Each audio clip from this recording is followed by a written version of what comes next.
Жолдошов эге, бүгүнкү күндөгү Нарындагы соттук медициналык экспертиза кызматынын абалы жетекчиликти элди жана өзүңүздөрдү канааттандырабы? Кандай баа бересиз? Саламатсыңар.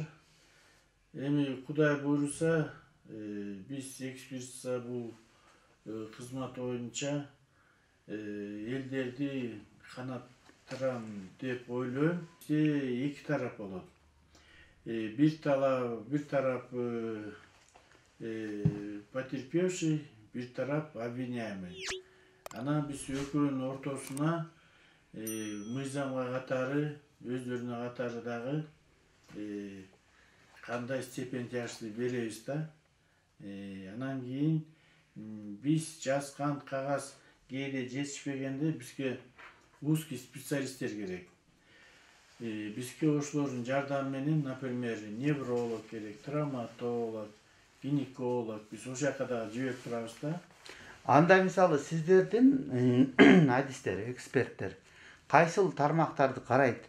Алардын мындай билими канчалык болот? Мисалы карап туруп эле айтканы туура же сөзсүз ошол поликлиникада ССМде иштеген врачтардан консультациясы керек болобу? Мындай болот. Силер айткан суроо, например, мындай специалисттерчи, буш специалисттер жана айткан эле, үчөөнү пока неметели кыскача что болгондойчу. Бияктыкы кичине туура эмес болсо, травматологдуку. Например, Бишкекте травматологдор, профессорлор бар. Например, Жумабекке чейин. Ошондой эле акушер, гинеколог, хирург болобу, невролог болобу, аларга лицензия жазып, то есть вышестоящий тигилерден, может, кандидат наук, доктор, профессор, ошолорго дагы биз кайрылабыз. Ушул силердин курс специалисттер жазган неме туурабы же туура эмеспи деп туруп, анан кийин эгер алар тигиникин жокко чыгарса, анда биз тигилердикини экинчи комиссион немесин экинчи специалисттерге жана лицензия жазып неметкен ошолорго да таянабыз. Анан эми баягы мындай цифралар менен сөз кылсак да, бир жылда сиздерге ошондой канча кайрылуу болот?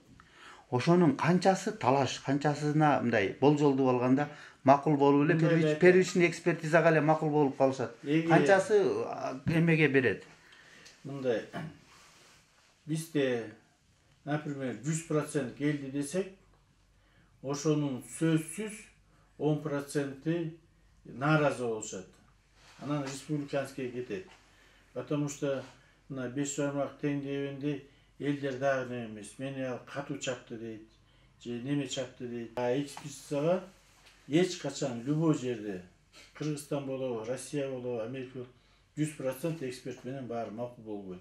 Где-то 10% всегда нааразы болот. Эми ошол 10%-тин ичинен канчасы мындай болжолдуу сиздер койгон заключение туура деп келет? Сиздер берген заключение жокко чыгарылышы деле мүмкүн да? Конечно, мүмкүн. Биз деле мындай немени айтпайбыз. Бизден оңдолгон экспертизалар болот. Обязательно болот. Биздики 100%, 10%-тын баарына электире биз туура биздики деп айта албайбыз. Потому что Бишкекке барганда биздин дагы неме өзгөрөт. Степень тяжести. Мисалы сиздерде деле заключенияны чыгарып, эл ошо менен ызылда барып эме кылды, сиздердин заключение туура эмес болуп калды да? Ал өзгөрүп келди. Сиздерде кандайдыр жоопкерчилик болуш керек? Бизде жоопкерчилик бар. Жоопкерчилик жок, эчтеке неме жок. Анан кийин биздин жоопкерчилик жана биздики менен тиякта алмаштырганды, аны объективный обстоятельства менен да болот. Биз жазгандыкы, например, биздин немебизге туура, например, бияка сотрясение бар десек, же перелом бар деп жазса, биз ошого жазганды тияктан сотрясениясы жок экен, сынган перелом жок экен десе, бул обязательно өзгөрүлөт. Анан кийин мындай сотто дагы мен деле бир нече жолу сотко катышып жүрөм ушундай. Невролог өздөрүнө жооп берет, биринчи эмне жазса, травматолог өзүнчө, акушер өзүнчө, сотко баарыбыз чакырат. эксперт өзүнчө. А сиздерде эми баягы нарын жер мындай дээрлик бүт эле кыргыздар же болбосо мусулман калкы да, эми орустар деле аз. Анан эми кыргыздарда илгертен баягы Кудайдан көрүп кое бергиле деп мындай эксгумацияга көп барбайт да, бирок барган учурларда болот да. Сиздерде жылына канча болот ушундай эксгумация жасаган? Быйыл бизде бир эксгумация болду. Ал болсо биз баргыча өздөрү көм салыптыр. Көм салганда ал өзү атны өлдү деп күйөөсү көм салат. Биз эксгумацияга бардык 2-3 күндөн кийин. Анан күйөөсү башка айтып атты. Бирок биз далилдеп бердик, что өзү атканга мүмкүн эмес. Анан алдагы киши бияк келгенде милицияларда бир жолу сурап, жардам катары неме катары келгенде мен ал баланы өзүм көрдүм. Анан айттым, сен айтып берчи кандай болду депчи. Ал башталганда эле уже калпайта баштады да, мен көргөн жокмун. Ок атканды укканда эле тигилүүгө барсам өзү атылып калыптыр деп. Аялы аялы өзүн-өзү атып алды. Биз неме боюнча өзүн-өзүн аткан менен хотя бы бир 20-50 сантиметр, 1 метр немелери башка да признактары. Анан айтып бердим, сен алдап атасың. Андай эмес, буякта сен аткансың. Дегенде анан тияка милиция барганда айтыптыр да, мен атып алдым кокустуктан депчи. Анан ошон үчүн эксгумация болду, мына жакында эле болду. Ал деген тергөөчүнүн токтому менен болду да, же өздөрү туугандарын кайрып? Жок. Аял тараптын туугандарыбы? Тергөөчү. Бизге только тергөөчү, прокуратура, суд ошолордун токтому менен. Анан канча кадрыңыз бар? Бул облуска жетеби? Ар бир райондордо барбы эксперттер? Бизде азыр ар бир райондо бар эксперт. Бизде чисто эксперт, же жана патан адамдар мындай эме кылышабы? Жок, биз наоборот патан адамдарга жардам беребиз. Сиздер? Биз жардам беребиз. Бизде Ак Талаада эксперт жок. Плюс буга каршы биз еще Жалал Абад областына жардам беребиз. 9 районуна биз чыгабыз да. Потому что аяктан жолунан немете албайт. Анан порядке взаимопомощи жумуштун кызыкчылыгы үчүн биз чыгып, кышында болобу, жайында болобу, обычно кышында да. Жол жабылып калган үчүн. Жол жабылып, тети Карого перевалда түнөгөн да күндөр болду. Бератып неме да болду. Бирок азыр жол салынып атат. Жалал Абад казарынан балыкчы. Анан ошол жака неметсем өздөрү неметет. Бул жерде бүт баягы керектүү адистин баары барбы сиздерде? Бизде единственный азыр химия адиси жок. Бирок Кудай буйруса, бизде бир химик чыгып атат. Ошо химияны кылсак, бизде лабораториянын баары болот, как республиканскийде. Мына общий бар, бизде отделение, тонатологический отдел бар, отдел живых лиц бар, медико-криминалистический бар, судебно-биологический бар, судебно-гистологический бар. Бирок алдагы судебно-гистология, анан судебно химия ачылды элек.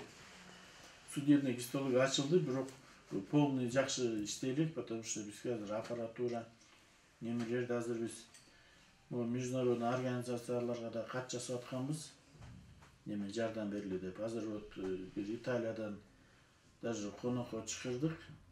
6-сынан 12-июнга чейин келип кетсеңер деп, алар ошо аппаратура неме боюнча жардам берели деп атышат да. Аппаратура боюнча мен директорго да известность койгом.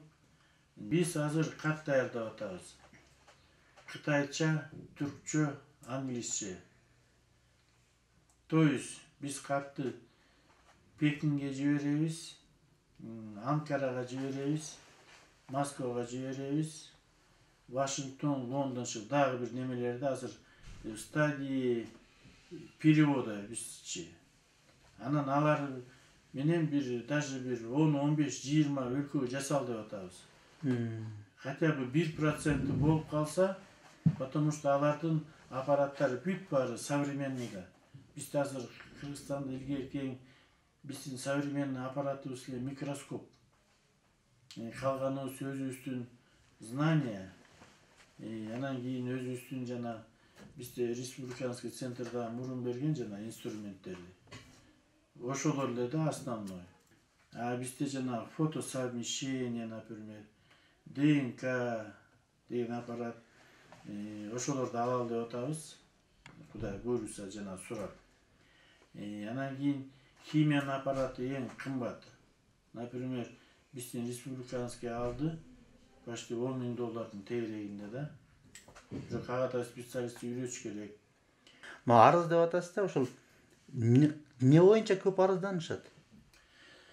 Эми арыздар көп арызданганы мындай, бизде нарында кээде экспедицияга жетпей эле көбү эле элдешип алышат.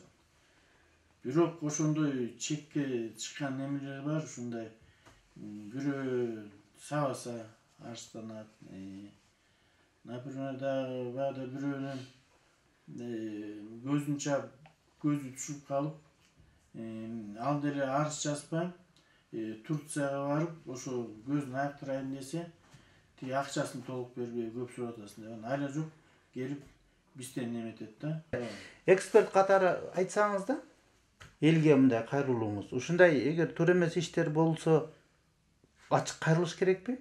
Эл же жөн эле жанагындай элдик нерсе кой эми уят болот, мындай эле бүтүргүлө деп бүтүрүп койсо боло береби? Жок, мындай мен деле тааныштарым кээде келгенде, ай сени мындай обида кылып өткөндө обязательно кайрылышың керек дейбиз.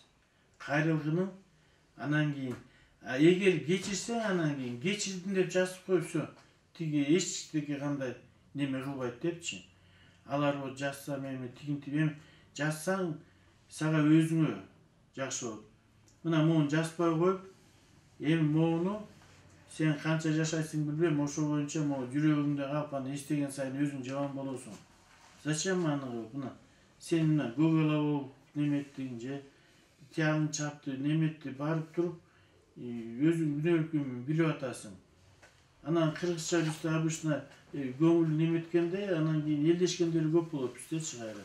Баары бир айда турушат көбүнчөсү. Анан кийин жана өйдөнкү айткандай биз Нарын обласу мононациональный. Обычно же достору, классташтары, туугандары, айылдаштары, кошуналары ушундай көп болот. Рахмат. Рахмат, силерге да чоң рахмат.